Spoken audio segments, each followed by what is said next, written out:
Good morning and welcome. My name's Kay Patek and I serve on the Sunday Services Committee. This is an exciting and unusual Sunday service as we have the opportunity to gather with Unitarian Universalists from all over the country who will be streaming the Sunday morning worship service from the Unitarian Universalist Association's General Assembly. Some members of the UUFA have been attending this year's fully online General Assembly, and on July the 7th, Matt Farris will share reflections on this GA with a particular focus on the proposed changes to Article 2. The total running time for the service is just under 1.5 hours. We've been, actually we haven't, there should have been some prelude music. I expect the rest of the service to run until about 11:30. After the time for all ages, children can go with Dana and other helpers to the maker space until the end of the service. During the offertory of the General Assembly, we will pass the baskets here, and half of today's non-pledge offering will go to the Ames Community Academy. The GA service includes the opportunity to share an offering with the UUA's Side with Love advocacy campaign. Those of you gathering from home today, the stream service should go smoothly.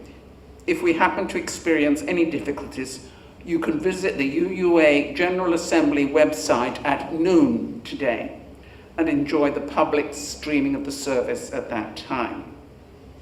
Thank you for joining us today. Okay, let it roll.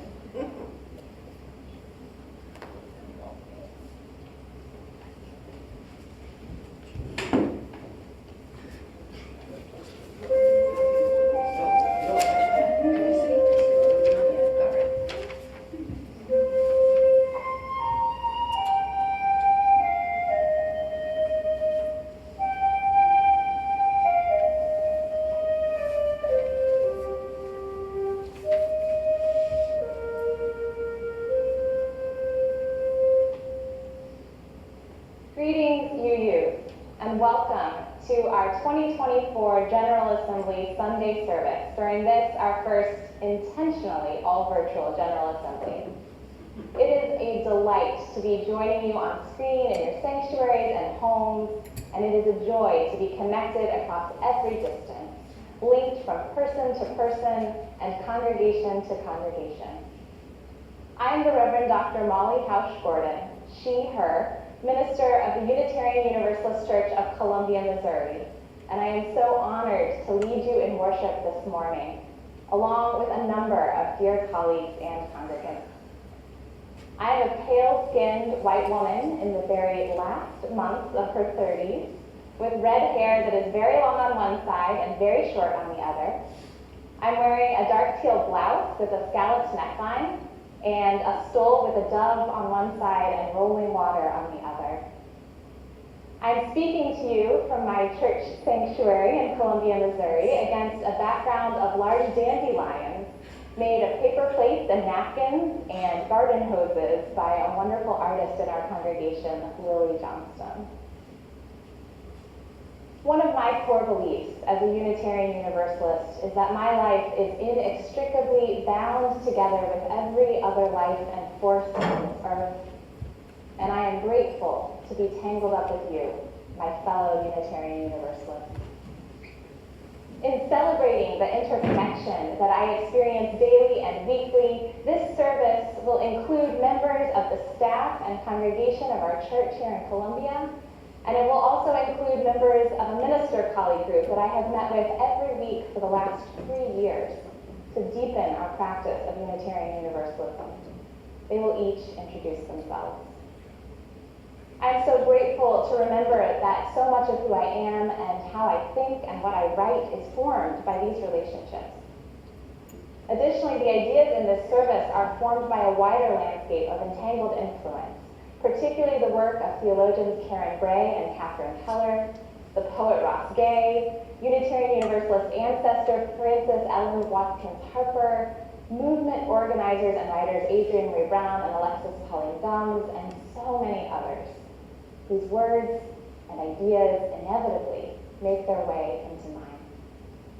I wonder, who are you tangled up with in your congregation, in your thinking, in your life? Let's celebrate those connections today. We begin with a prelude performed by several UU choirs from across the country, their images and voices woven together as our lives and our faith communities so deeply are. I hope you will feel yourself connected as we worship together today, remembering that we are here, gathered from many places, and yet still here together. Let us begin.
our worshiping community this morning, we offer greetings to all UUA congregations, to CUC congregations, to individual UUs tuning in across the country and world, and to global Unitarian Universalist communities who may be worshiping from so many places.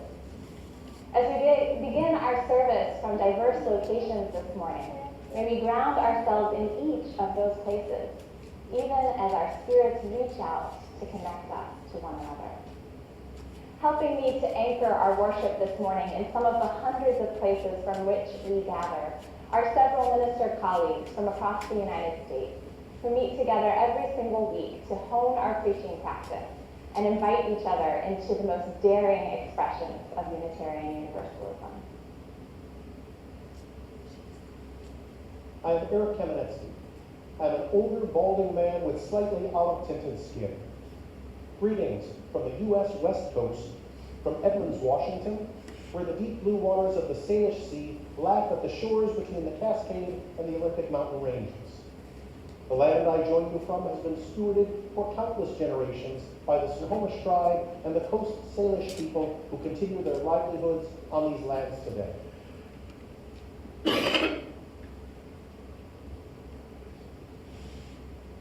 I'm Reverend Sarah Oglesby Dunnigan, a short, middle-aged woman with graying red hair and freckles, wearing glasses.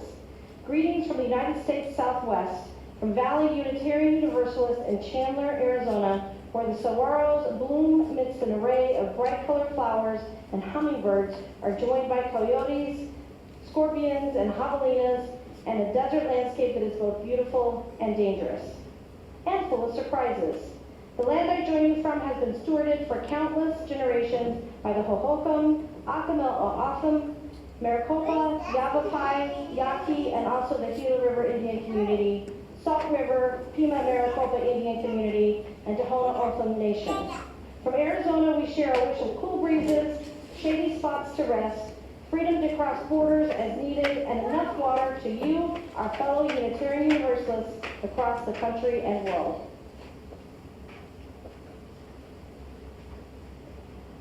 I am Molly Hausch-Gordon, a white woman with red hair in an asymmetrical style.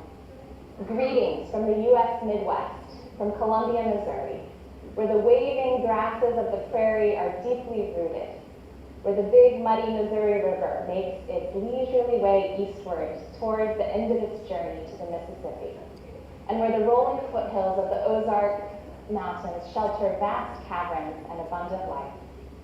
The land I join you from has been stewarded for countless generations by the Osage, Peoria, Kikupwa, Oceti-Sakowin, and Kaskaskia peoples. From Columbia, we share our wish of deep nourishment, wide perspective, and bodily autonomy to you, our fellow UUs across the country and world. I'm Sadie Lansdale, a tall white woman with brown hair pulled back in my church bun.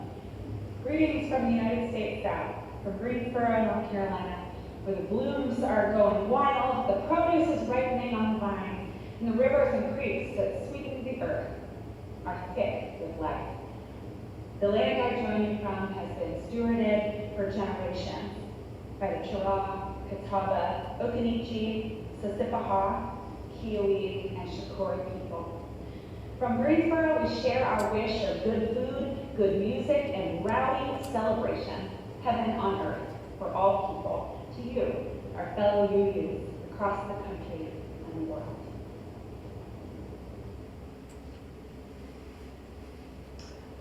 I am Aaron Stockwell Wiseman, a tallish white man with short blonde hair and a beard.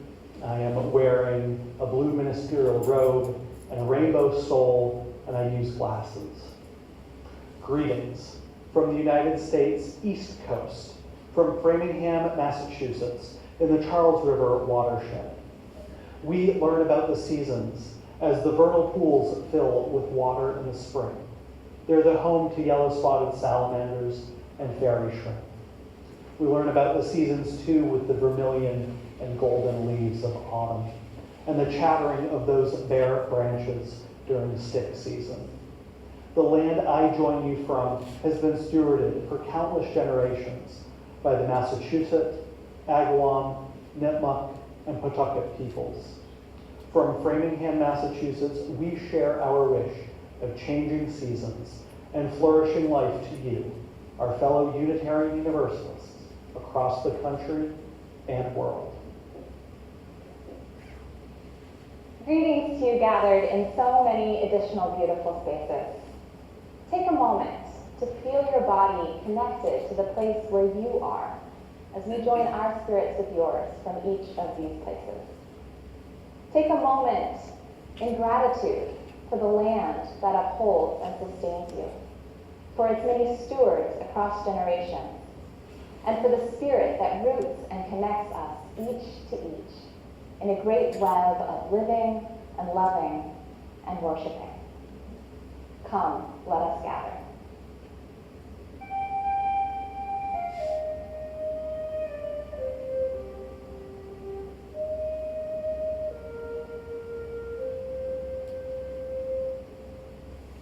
I am Gretchen Mackey, a worship associate at the UU Church of Columbia. I am a white elder millennial and use she and they pronouns. I have short, blue streaked brown hair and wearing a black blazer over a blue and brown abstract pattern blouse and holding a blue blame cane, and I am joined by members of our congregation to light our chalice, the symbol of our faith in the cup of community that holds us tenderly, and the bright flame of spirit that connects us inextricably. Our chalice is made of hammered metal, with a round base, a platform holding a candle, and two circles arching their way around the flame. We invite you now to join us in lighting your chalice wherever you are, and to let the energy of these many connected flames power our faith with passion and warmth. As you light the chalices, we will share a moment of music and images of a number of chalices and congregations across the country.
I am Leon Huntley.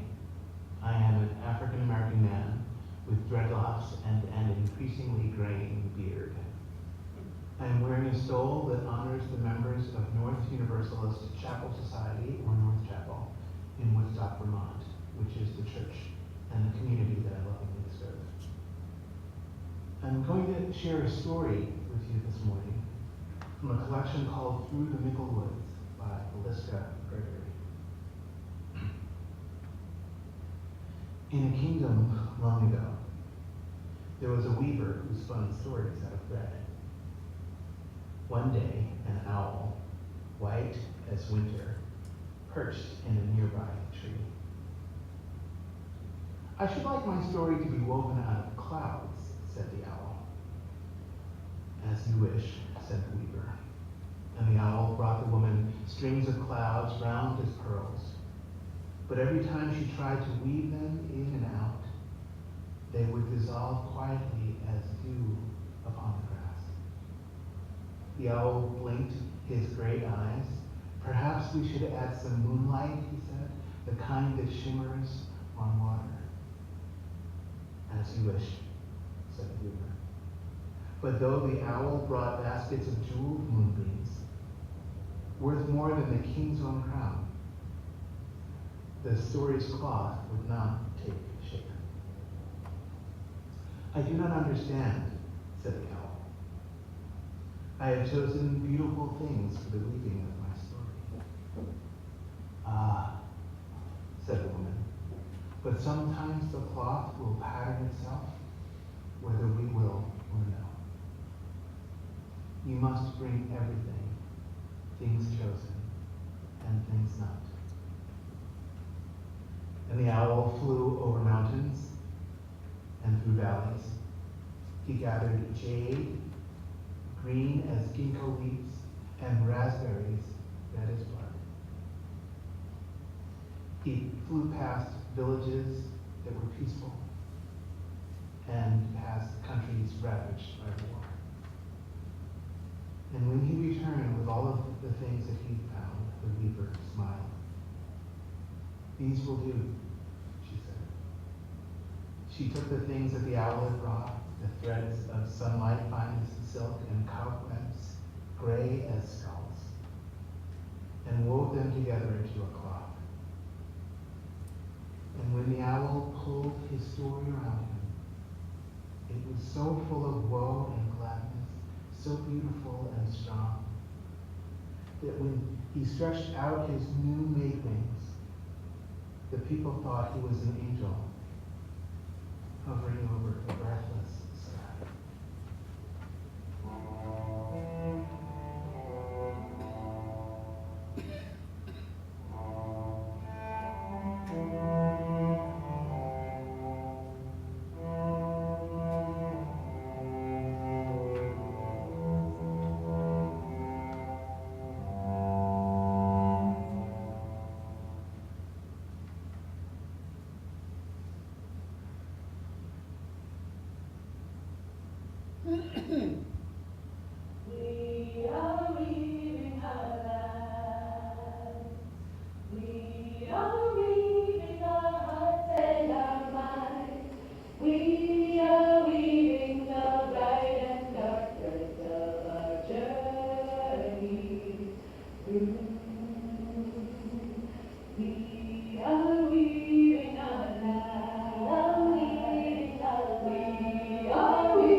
Batchelder, the Director of Religious Education at the UU Church of Columbia.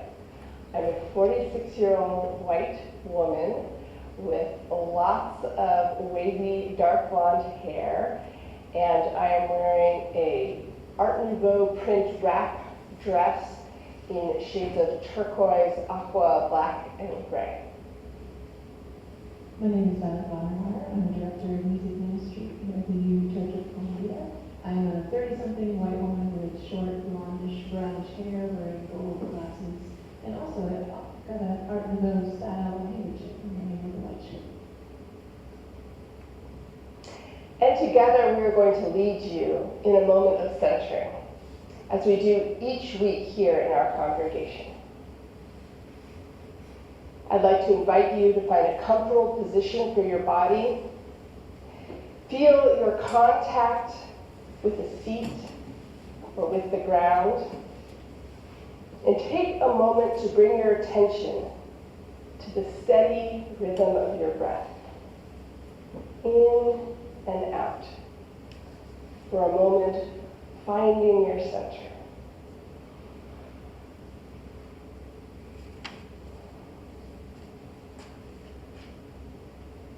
And now, close your eyes and try to imagine the threads that are being woven into this story of your life.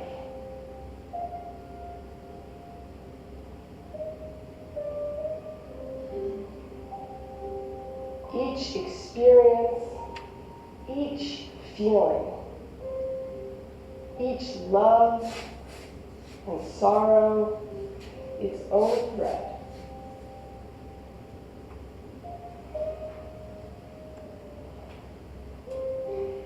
And let each thread take shape in your mind as color or texture or sensation, until it becomes almost tangible, to where you can almost hold it in your hands, delicately between your fingers.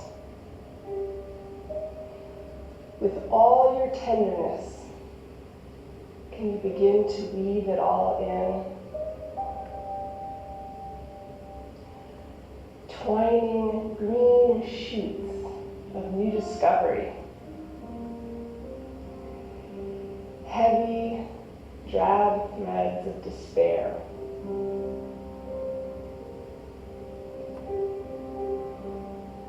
The sparkling sunlight of unexpected joy. The red, hot threads of anguish. The strong and supple threads of deep friendship. The endless threads of grief that weave themselves in again and again throughout the fabric. That perhaps the fabric couldn't exist without. Because when you look more closely, you see that they were spun out of your capacity to love.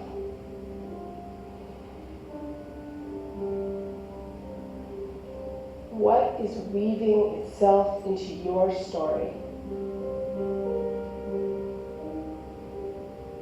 What makes the fabric strong? What makes it vibrant? What gives it poignancy?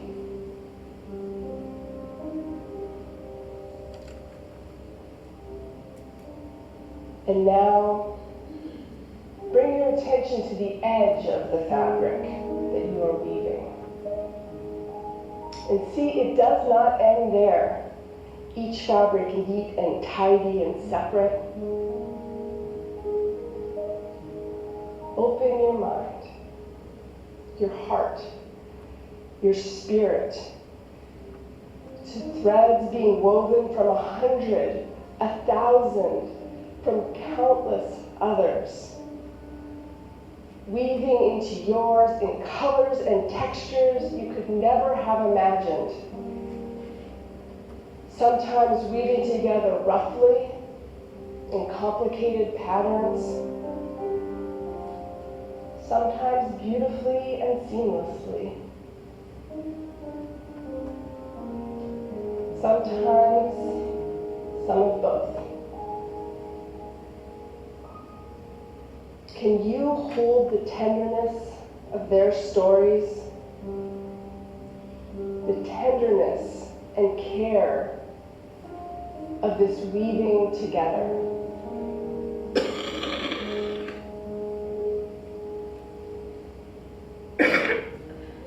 Can you sit here silently a moment longer in tenderness,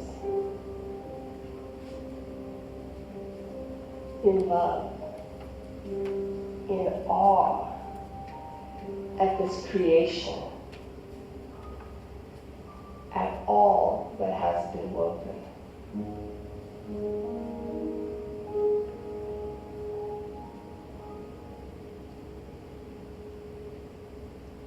We are weaving our lives. Won't you sing with me?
I am Joan Javier Duval. I am a cis woman in my 40s with black hair to my shoulders, brown eyes, and tannish skin, dressed in a black clerical robe with a colorful stole. Will you join me in the spirit of prayer or contemplation? Holy mystery, silent presence, uncertain bearer of the weight of it all. In these quiet moments, we tune in. We listen for and seek out the maybe still breathing, perhaps still whispering, faintest sign of the universal good. We await wisdom between the cacophony of distractions pulling us towards untruth and falsehood. We await relief amidst the shrill cries of desperation, of we've had enough, of when will they stop killing my people, of how much more will the waters rise, of when will it be safe to return to my home, of how much longer can I hang on We listen, we attend, and we wait. Through the tumult of these days, we seek assurance. We seek the fulfillment of a promise made to ourselves, a promise made to those we have been stretched to call neighbor, a promise written and enshrined and yet unfulfilled. Help us, abiding mystery, to hang on, to hold on when all is in question, when all is in doubt. Help us to stay firm to our own commitments and our own promises. Lead us back into connection, back into the bonds of humanity that help us to know each other as beloved. May we continue attending with care. May we keep watch. May we beckon love and justice and mercy with our own whispers, with our shouts, with our cries, until all know themselves part of this circle of love. Amen. And we continue now with several minutes of contemplative music and images of candles on the screen.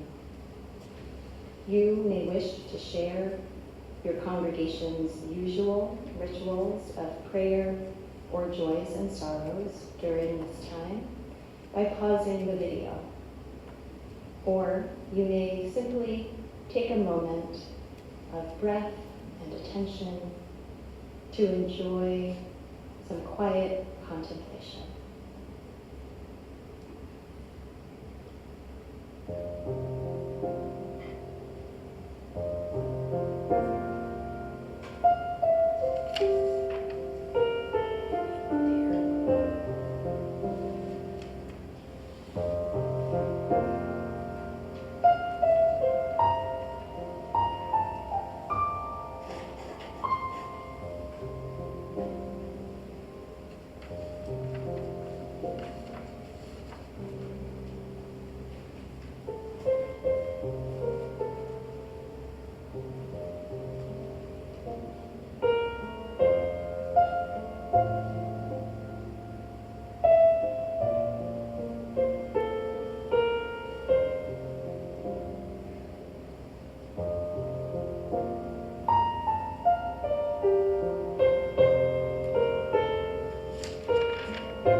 Now we invite you to join in singing our hymn of response, Spirit of Life.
Good morning. I'm Reverend Jordan Nelson Long, a white woman with chin-length brown hair, and I am standing in a white wooden pulpit at our congregation, First Parish, Needham, Massachusetts, on which note, Reverend Molly, your intern congregation of long ago, sends its greetings.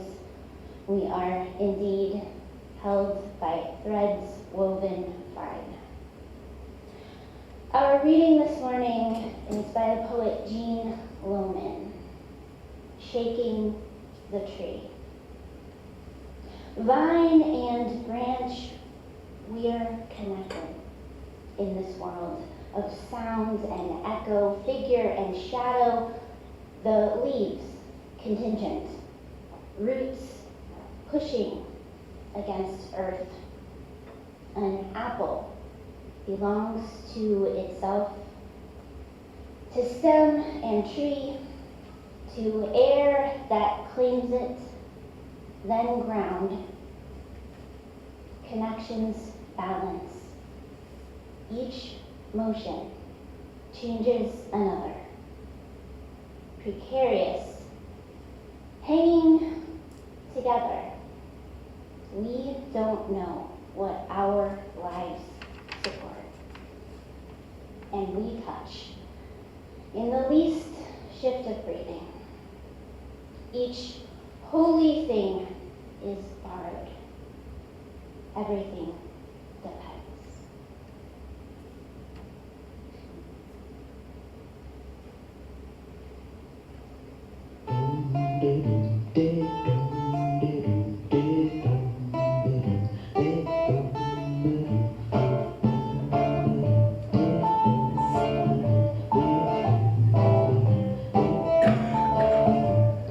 Weave and spin, this is how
My 5-year-old Margot May comes to me sobbing and thrusts her snuggle-worn sloth lovey into my face. "Baba is rich," she cries. "I love her so much. Can you fix her?" I tear my eyes away from my phone where I've been watching a photojournalist video of a child just like my own, covered in the dust of bombs, vibrating with medical shock and soul trauma beside a pile of rubble in Gaza. Child, I can fix nothing. But I pull her to my chest and let her tears join mine. 30 years before, I sit with my great-grandmother Iva May at the table her mother brought in a wagon across the prairie, running my hand over a notch worn smooth by wagon wheel and worrying of women. I'm 9. We sit packing away blankets whose edges she neatly crochets by feel, her beloved hobby as a seamstress with sight long gone. She gives these blankets to every baby she learns of, the mail deliverer's son, her cousin-in-law's grandson's newborn child. They're all ours, she tells us. That day we are packing away my blankets for the children I do not yet know I will have. "Can you teach me?" I ask, pointing to her crochet hook. Yes, she can. But first things first. Before we learn to weave, we learn to mend. She brings out a needle and thread, a torn old rag. I cut the string, thread the needle, tie the knot, learn the simplest loop and stitch. By this, the world is sustained. Just this thread, just this lesson. First, we learn to mend. Now, my daughter calms herself in my arms. More truthfully, we calm each other. And together we fetch the needle and thread. Under my hands, Baba becomes whole again, while beside us, images of devastation flicker on the screen of my phone. I can fix nothing, but Iva taught me, every baby is ours. First, we learn to mend. It is a theological truth long understood by our tradition that all of our lives are woven and sewn and bundled up into one great tapestry of life. It is a terrible truth of this moment that the weaving is torn and frayed and sliced, sometimes by our very own hands. And I'm not certain that we have learned well to mend. Friends, I want to speak to you today of the web of life, an existential fact about which we Unitarian Universalists love to sing and rhapsodize and sometimes joke. Did you see the UU Valentine that said, "Baby, let's let our interconnected webs interconnect"? It's beautiful, isn't it? The web of life. Sparkling with dew like jewels at every join. All the ways we are connected, accompanied, and so deeply held across all of time and all of space. The depth of our interdependence means that you are the dancer showing something true about love in the shape of her arm, and in the painting glowing with impossibly captured light. It means there is something of you in the way a rose unfurls, something of you in the engineers that found a way to reach the stars, and something of you in the stars. All of life is woven thick, and that means we are each reflected in poetry and in prayer, in science and in every silence. We are echoed in the ocean waves and found in the deep. How beautiful. You could almost forget, couldn't you, that a spider's web is also the tool of a predator, that a web is sure death for the fly. Our connections are sticky, and sometimes they are terrible. We are in the rot as much as the roses. And there is something of us in the avarice of the billionaire who hoards 10 lifetimes of security while everyone else teeters at the brink of disaster. And we are not separate from the old boy sneering with racist slurs and a powerful need to be better, to make others less, or from the casual, vast cruelty of the truly powerful. We are not separate. And for me, there's this. My great-grandmother, Ada May, who crocheted countless soft blankets to hold me life. She also upholstered the plane that destroyed Hiroshima. How do I hold both of those things? So tenderly. Our connection is a soothing bell, but it is also in response. Every baby is ours, and so is every home. The tapestry of our lives is thick, woven, warped and weft of love and pain. It is beautiful and it is awful. Our interdependence is sustaining and threatening. Sometimes I wish it was just one or the other. Our whole culture is set up to tell us it's only ever one or the other. My survival brain would really like it to just be one or the other so I would know how to act. All of us sometimes behave like it's only one or the other, like we're all saved or all damned, all good or all bad. Like we could cut away the harm and have only the love. I know I've wished it for my family tree. To trim off the branches of shame and only let the good stuff remain, perfectly formed, all blessed, wholly uncorrupted. I've wished it. And how could I not? It's in our faith to pursue that moral perfection. Our great-grand-forefather, William Ellery Channing, told us that we could, that we should grow in likeness to God. Really, that was the Unitarian good news, that we could grow in likeness to God, could become less messy, more divine, leave bad behind for good, make our way up the shining hill. No mistake. But hills keep rolling on, high to low. And messing up is how we grow, and growing never ends.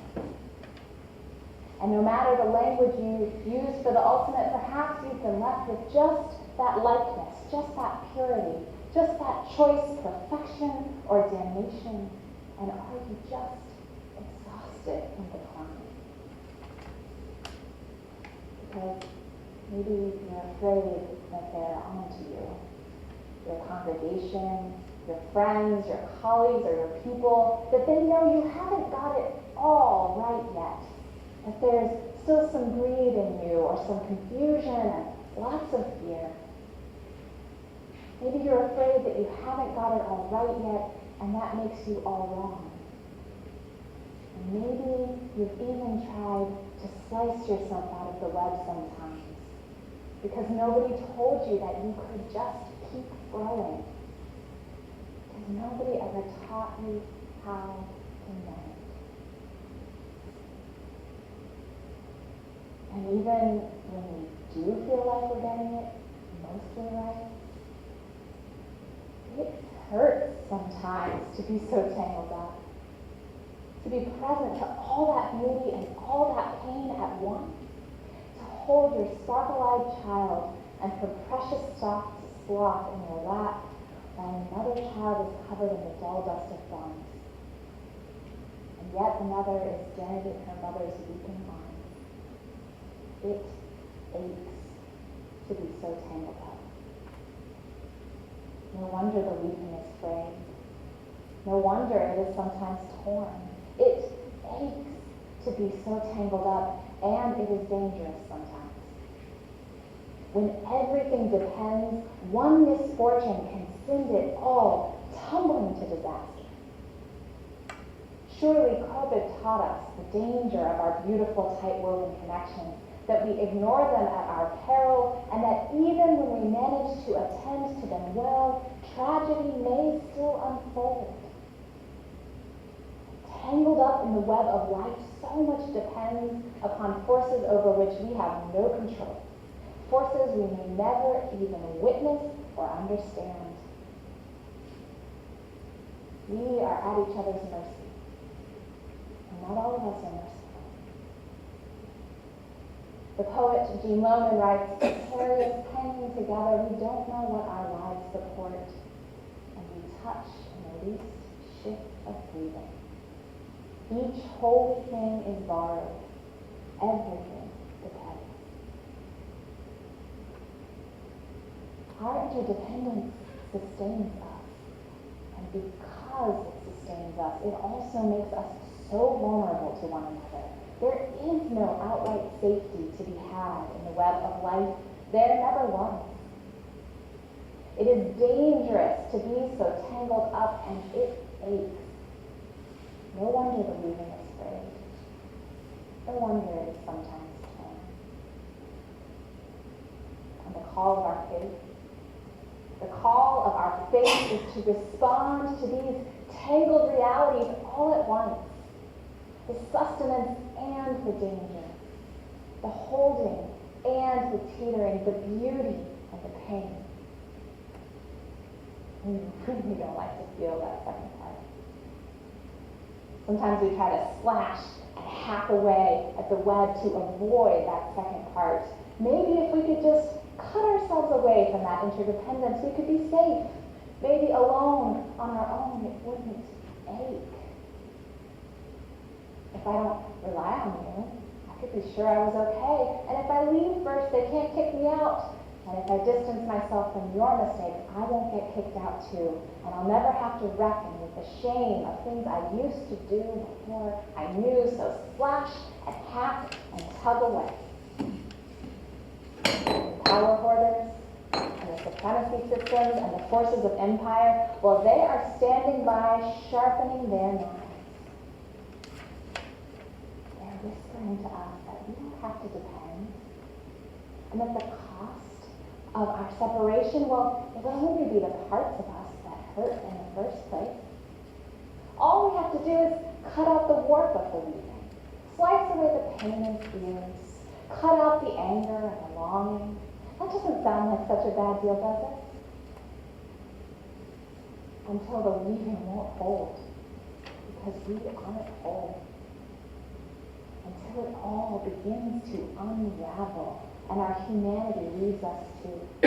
And the weft of joy that cannot stay without the warp of sorrow.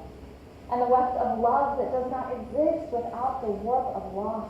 Our lives must have them all.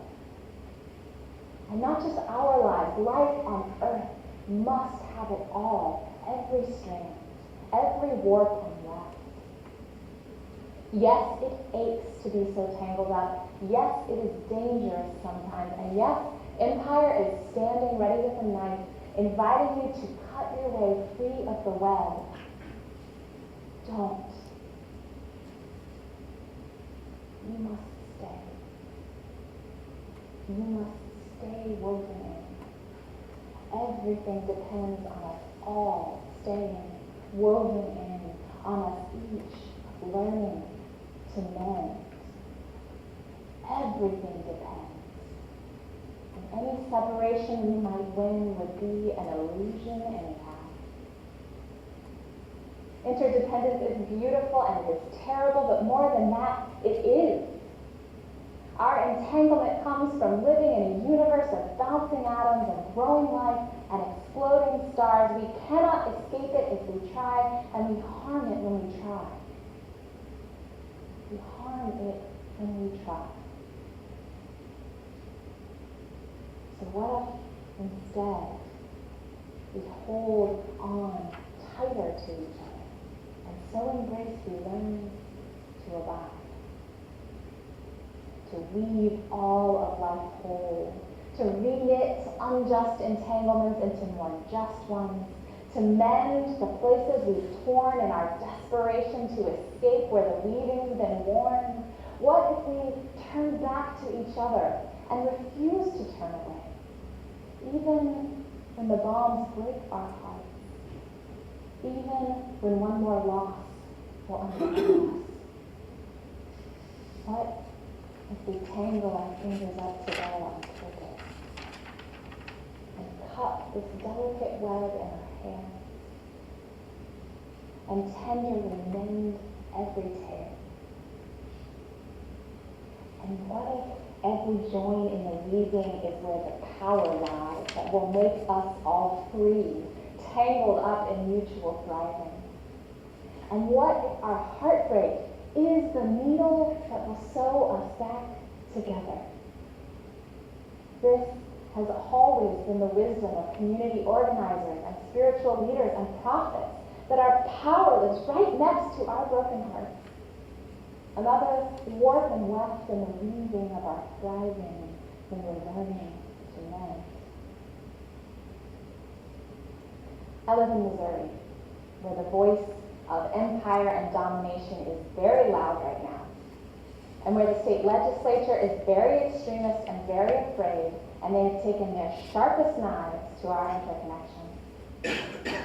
They are afraid of how life and death intertwine, so they have banned abortion. They're afraid of how possibility and unruliness dance together, so they have banned gender-affirming care. They are afraid of the way curiosity unfolds into deeper mystery, so they are defunding education. And I wonder, where are their hearts broken to? And I wonder if we can help them learn to mend, because we need them to weave themselves back in, because we can all turn back to each other again. Because right next to the thread that they have tattered, there is also a strong woven Missouri, ready to receive and reweave what is frayed. A Missouri where farmers with Missouri Rural Crisis and activists from the Organization for Black Struggle and union members from Jobs with Justice have spent years investing in our web, building deep relationships together, fighting factory farming together, protesting police brutality together, successfully raising the minimum wage together, and getting abortion rights back on the ballot together, because they know that they're intertwined. Because they know in their bones that their interdependence is an inescapable fact. Because they would not leave this web even if they could, because even though it aches, and even though it is dangerous sometimes, it is self-sustaining and so beautiful. In this Missouri, we live in a vast and shining web of organizing relationships where we stay connected, where we prize our interdependence, where we turn toward each other, where we mend what we tear, and yet we are heartbroken together. And there we find our power. I hope you have a web like that too, in your community, in your congregation, in your beautiful family of choice. I hope you are weaving a beautiful web like that, where we already know that love and loss are intertwined, and because we've accepted that tender truth, the power of our care cannot be stopped. And this too is the promise of our faith, that when we accept the tender truth of our aching, dangerous, sustaining connection, the power of our care cannot be stopped. You know the whole woven web, joy and sorrow, hope and despair, and at our best we are rooted in it, and we are sustained by it, and there is nothing woven that we need to fear, because we are learning to mend. because we are willing to cry and rage together and dance and rejoice together. And with the strong threaded needle of our heartbreak and our care, we are present to all of it together, and that is where our power lies. In depending on each other, and knowing we depend on each other, and being unafraid to depend on each other because it's all woven so tight, because everything depends. I am sitting with my daughter, mending her snuggle-worn slack, and stitching myself in with the children of Gaza. I am sitting with my ancestor, learning to sew, and stitching myself in with the victims of that bomb. I am sitting here with you, deep in the web. We are here together, tangled up in the gorgeous ache of love, weaving and mending, and when all else fails, joining our tears. By this, the world is sustained. Just these threads, all of them, wound and bound together, unbroken or mended, encircling, and finally we pray, we promise, we proclaim, finally, woven whole.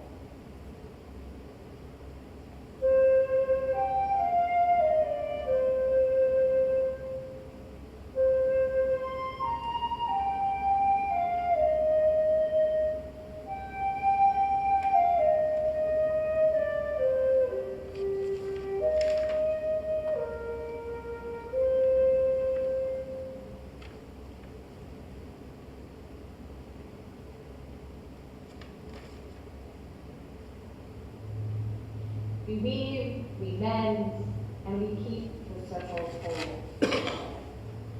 As we pass this yarn ball around the country to UU congregations all over the United States, do you join us in singing Circle Around for Freedom?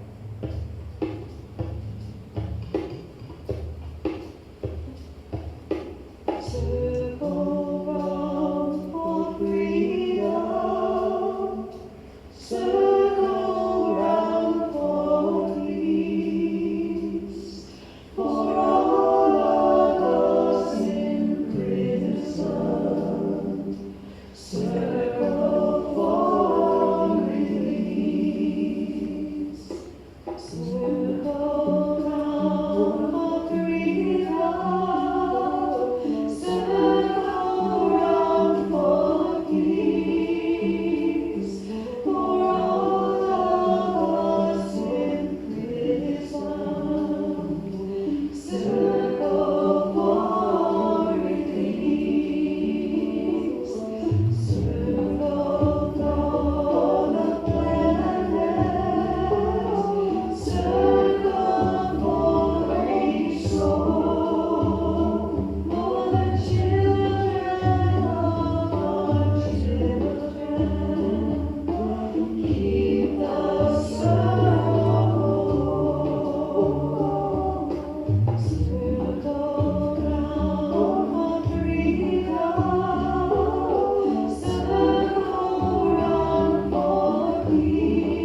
relationships, and the values that ground them are sacred.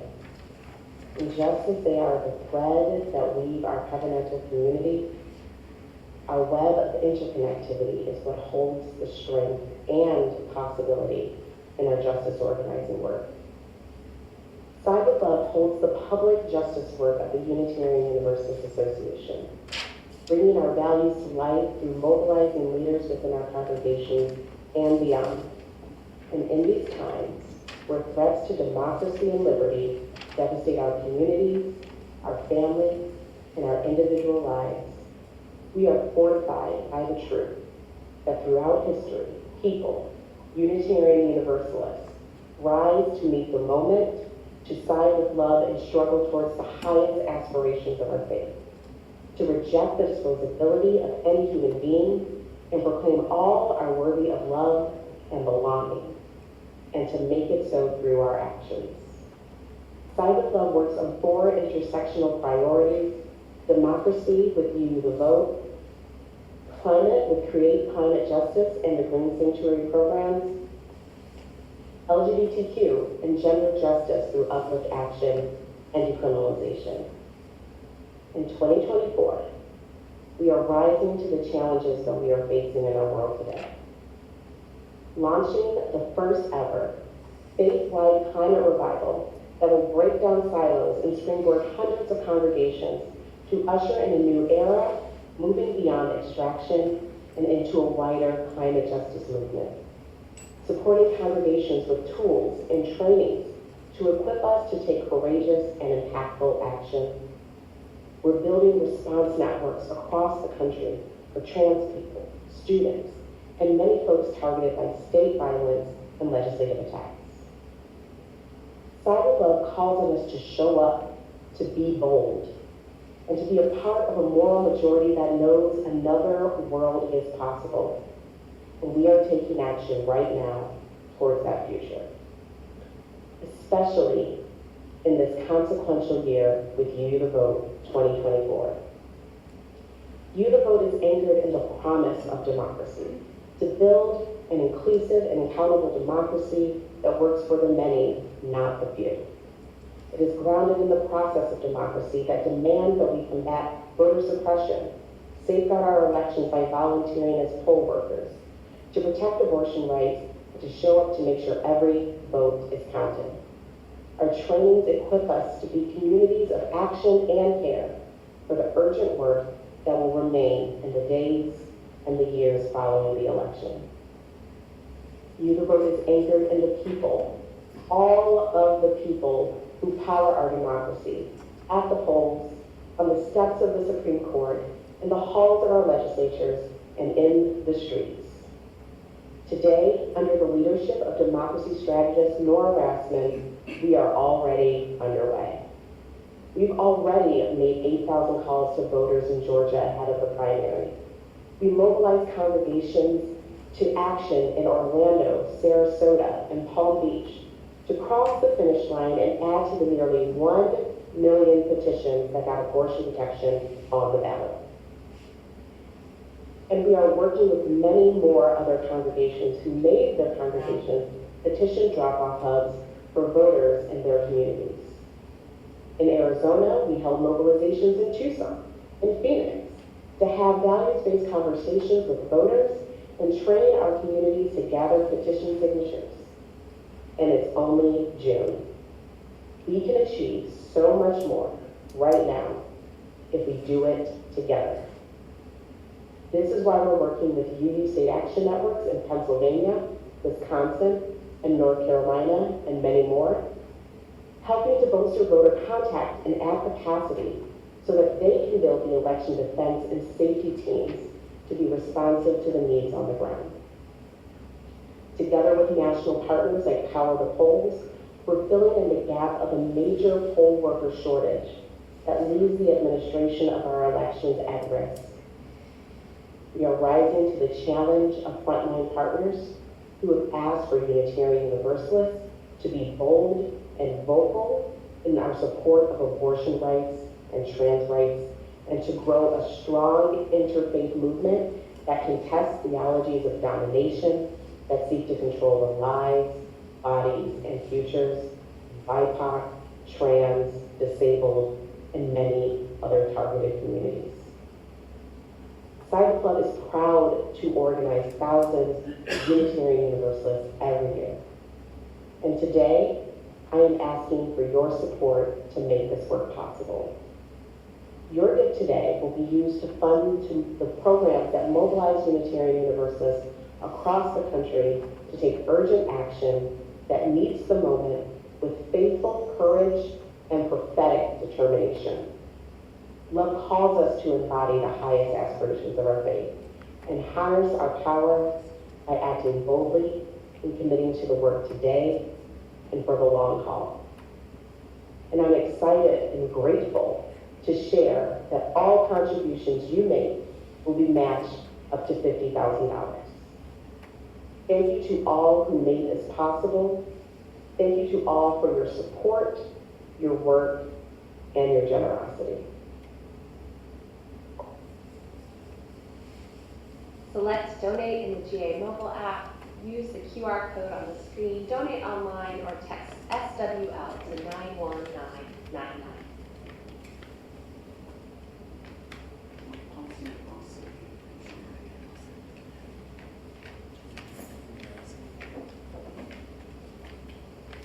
My mama said to me, hold on, you better be wise, hold on, momentary dreams can be gone.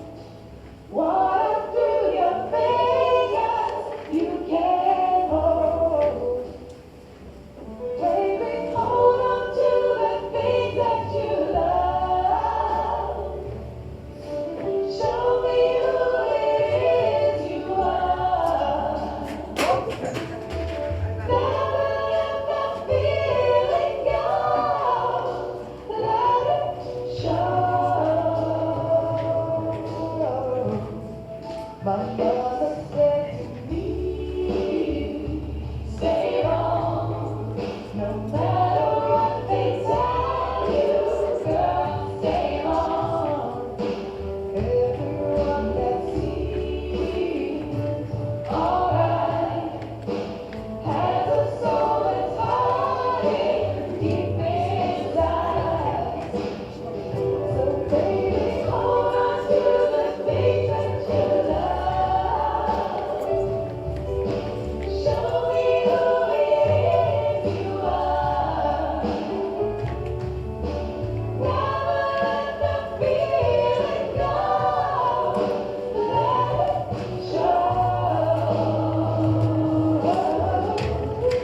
My mother said to me, hold on, you better be wise, hold on, momentary dreams can be gone. Water through your fingers, you can't hold. So hold on, hold on, hold on,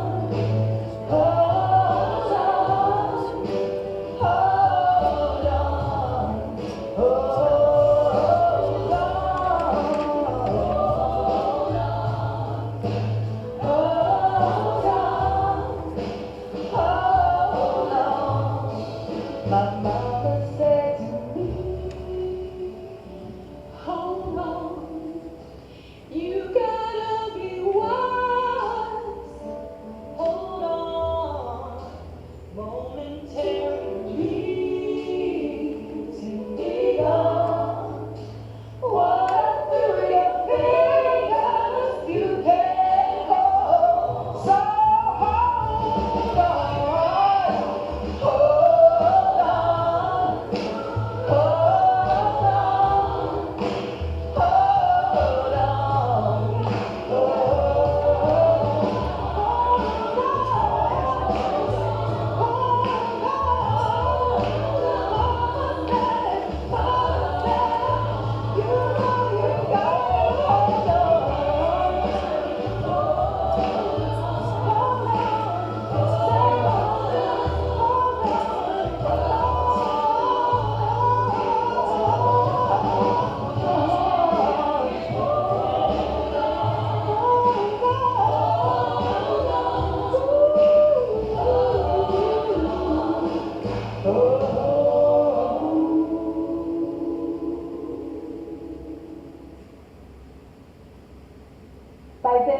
world is sustained.